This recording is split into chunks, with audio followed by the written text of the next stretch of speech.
নমস্কার বন্ধুরা, শম্পা সামিনী কিচেনে তোমাদের সবাইকে স্বাগতম। তো বন্ধুরা দেখো, আজকে শ্বশুরমশাই সকালে বাজার থেকে কতগুলো বাজার করে নিয়ে আসে। এখানে দেখতে পাচ্ছ অনেক রকমের সবজি নিয়ে আসে। এখানে দেখো আমড়া, উচ্ছে, পেঁপে, কাঁচকলা, পটল, কচুরমুখী, তারপরে টমেটো, কাঁচা পাকা টমেটো। তো সবগুলো কিন্তু বাজার থেকে নিয়ে এসে সকালবেলায়। মাছও নিয়ে এসেছিলো, তো মাছ আমার কুটে কাটে নেওয়া হয়ে গেছে। তো মাছটা আমি পরেই খাবো। তো এখন দেখো পটল কুটে নেব রান্নার জন্য। তো আজকে পটল দিয়ে, মাছ দিয়ে, টমেটো দিয়ে রান্না করব। তো কাঁচা পাকা টমেটো দিয়ে তরকারি রান্না করতে কিন্তু অনেক মজা হয় বা খেতে মজা লাগে। তো দেখো চলো প্রথমে পটলগুলো কেটে গুছিয়ে নিই। তো দেখো বন্ধুরা, পটলগুলো কেটে পরিষ্কার করে ধুয়ে নিচ্ছি। এখানে টমেটো কেটে নিচ্ছি 3টা। এখানে দেখো সে আগে থেকে মাছগুলো কেটে পরিষ্কার করে রাখছিলাম। আর এখানে দেখো পটলের জন্য মশলা করলাম কালো জিরে, সাদা জিরে, ধনিয়া এবং কাঁচা লঙ্কা, পাকা লঙ্কা একসাথে বেটে নিছিলাম। তো চলো এখন রেসিপিটা শুরু করা যাক।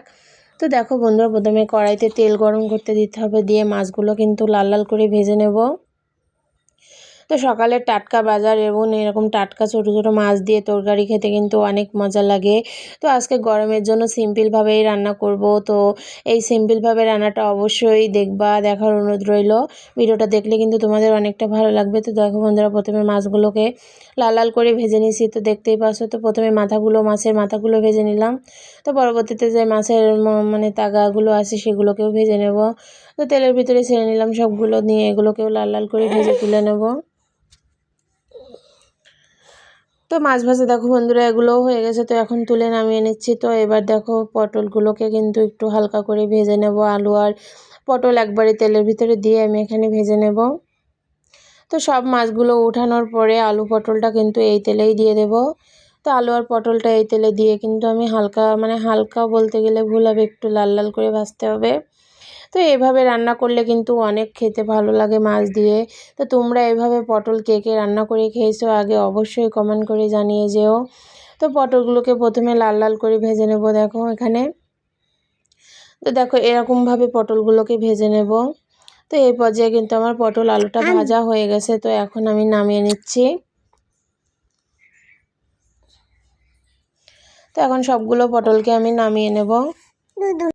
তো কড়াইতে যে তেলই আছে সেই তেলেই আমি ফোড়নটা দিয়ে দেবো। তো প্রথমে কয়েকটা জিরে ফোড়ন দেওয়ার পরে যে মশলাটা আমি করে রাখছিলাম সেই মশলাটা কিন্তু এখন তেলের ভিতরে দিয়ে দিলাম। তো দিয়ে এখন একটু ভালো করে কষিয়ে নেব। তো বন্ধুরা, কালো জিরে দেওয়ার জন্য বা পটলটা আগে থেকে তেলের ভিতরে ভেজে নিয়েছি বলে একটু কালো লাগছে, কিন্তু কোনো সমস্যা নেই, রান্নার পরে কিন্তু সব কিছু ঠিক হয়ে যাবে। তো যাই হোক, হলুদ লবণটা দিয়ে অল্প একটু জল দিয়ে নিয়ে ভালো করে কিন্তু এখানে কষিয়ে নেব আগে। তো অল্প একটু কষানোর পরে এখানে দেখো যে টমেটোগুলো কেটে রাখছিলাম সেই টমেটোগুলো কিন্তু এখন মশলার ভিতরে দিয়ে দিতে হবে। আর এরকম কাঁচা টমেটো দিয়ে তরকারি খেতে কে কে ভালোবাসো অবশ্যই কমেন্ট করে জানিয়ে যে আমার কিন্তু অনেক ভালো লাগে কাঁচা টমেটো দিয়ে তরকারি, বিশেষ করে বেগুন দিয়ে কাঁচা টমেটো দিয়ে মানে তরকারিটা রান্না করলে বেশি ভালো লাগে। তো যাই হোক, টমেটোগুলো দেখো এরকম বড় বড় করে নিয়েছি, যেহেতু কাঁচা রয়েছে এটা কিন্তু তরকারির সাথে গলে যাবে, পটলের সাথে একটু বড় রাখছি। তো এখন কিন্তু ভালো করে কষিয়ে নেব মশলাটা আর টমেটো। তো মশলা আর টমেটো কষানোর পরে বা পটলটা আর আলুটা ভেজে রাখছিলাম সেটা কিন্তু এখন এখানে দিয়ে দেব। তো দেখো বন্ধুরা, পটল আর আলু কিন্তু এখানে দিয়ে নিলাম। তো এখন সুন্দর করে কিন্তু মশলার সাথে আমি এটা কষিয়ে নেব।